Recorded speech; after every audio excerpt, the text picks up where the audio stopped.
নমস্কাৰ বন্ধু বান্ধৱীসকল, আপোনালোকে জানেনে আমাৰ হাবি জংঘলত একেলগে গজা দুবিধ ঢেকীয়া দেখা যায়।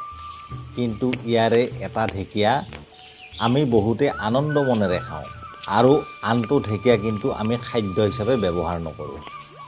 আজিৰ ভিডিঅ'ত মই আপোনালোকক এই দুবিধ ঢেকীয়াৰ পাৰ্থক্য, পুষ্টি গুণ আৰু কিছুমান গুৰুত্বপূৰ্ণ কথা জনাম। সেই ভিডিঅ'টো শেষলৈকে চাব। প্ৰথম প্ৰজাতি, মোৰ ভিডিঅ' স্ক্ৰীণত চাওক, মই আপোনালোকক দেখুৱাই আছোঁ। প্ৰথম প্ৰজাতি এইটো হ'ল খোৱা ঢেকীয়া। খোৱা ঢেকীয়াবিলাক কেনেকুৱা হয়, প্ৰথমতে এই ঢেকীয়াটো চাওক মোৰ ভিডিঅ' স্ক্ৰীণত। ইয়াৰ পাতবোৰ গাঢ়, সতেজ আৰু সেউজীয়া হয়। পাতবোৰ সমানকৈ দেখা যায়। পাতবিলাক সাজ খাই থাকে। পাতৰ ওপৰত আচ দাগহে দেখা যায়, কিন্তু পাতবোৰ দুকাষে কটা চিন নাথাকে। আৰু এই ঢেকীয়া শাকত মই যি দেখুৱাই আছোঁ, এই ঢেকীয়া শাকবিলাকত যিবিলাক খোৱাৰ কাৰণে উপযোগী, সেইবিলাকত কিন্তু নোম দেখা নাপায়। আমাৰ অঞ্চলত এই প্ৰজাতিৰ ঢেকীয়া বহু বছৰ ধৰি মানুহে খাদ্য হিচাপে ব্যৱহাৰ কৰি আহিছে। ইয়াৰে ঢেকীয়া শাক আপোনালোকে ভাজিও খাব পাৰে, বা সৰু মাছৰ লগতো খাব পাৰে, বা দাইলৰ লগতো আপোনালোকে ৰান্ধি খাব পাৰে। এতিয়া আপোনালোকক দেখুৱাম দ্বিতীয় প্ৰজাতিটো।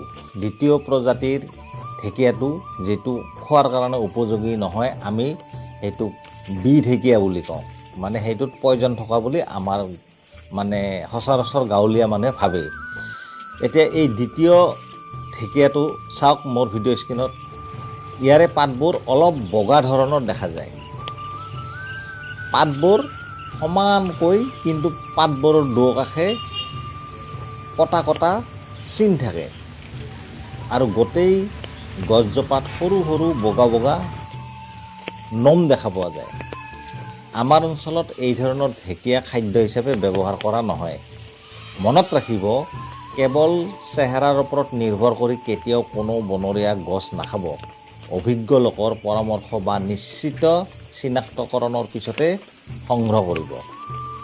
এতিয়া আহোঁ ঢেকীয়া শাকৰ পুষ্টিগুণ কি কি থাকে।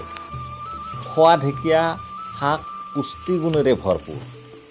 ইয়াত থাকে ভিটামিন এ। ভিটামিন এ ক'ত থাকে? এই ঢেকীয়া শাকত থাকে। চকুৰ বাবে বৰ উপকাৰী। দ্বিতীয়তে থাকে ভিটামিন চি, শৰীৰৰ ৰোগ প্ৰতিৰোধ ক্ষমতা বৃদ্ধি কৰে। তৃতীয়তে থাকে ফলেট বা ভিটামিন B9, নতুন কোষ গঠনত সহায় কৰে। তাৰ পাছত থাকে আইৰণ।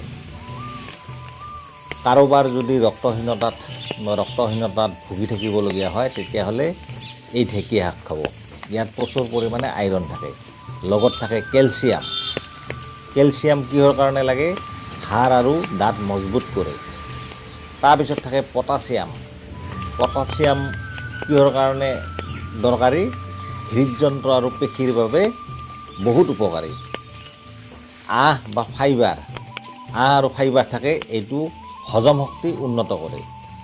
সেয়েহে মৌচুমী বতৰত যদি এই ঢেকীয়া শাক খাব পৰা যায়, শৰীৰৰ বাবে বহুত উপকাৰী হয়। এতিয়া আপোনালোকক মই সাৱধানবাণী কেইটামান কৈছোঁ। আন এটা গুৰুত্বপূৰ্ণ কথা হৈছে, বনৰীয়া ঢেকীয়া সদায় ভালদৰে ধুই ৰান্ধি খাব, কেঁচাই নাখাব। আৰু যিটো প্ৰজাতি নিশ্চিতভাৱে চিনাক্ত কৰিব নোৱাৰে, সেইটো কেতিয়াও নাখাব। স্বাস্থ্যই আমাৰ আটাইতকৈ ডাঙৰ সম্পদ। প্ৰকৃতিয়ে আমাক বহু মূল্যৱান খাদ্য উপহাৰ দিছে। যদি আমি সঠিক জ্ঞান লাভ কৰোঁ, তেন্তে এইবোৰে আমাৰ স্বাস্থ্য আৰু জীৱন দুয়োটাই উন্নত কৰিব পাৰে। ভিডিঅ'টো ভাল লাগিলে এটা লাইক কৰিব, শ্বেয়াৰ কৰিব আৰু আনকো এই তথ্য জনাৰ কাৰণে সুবিধা কৰি দিব।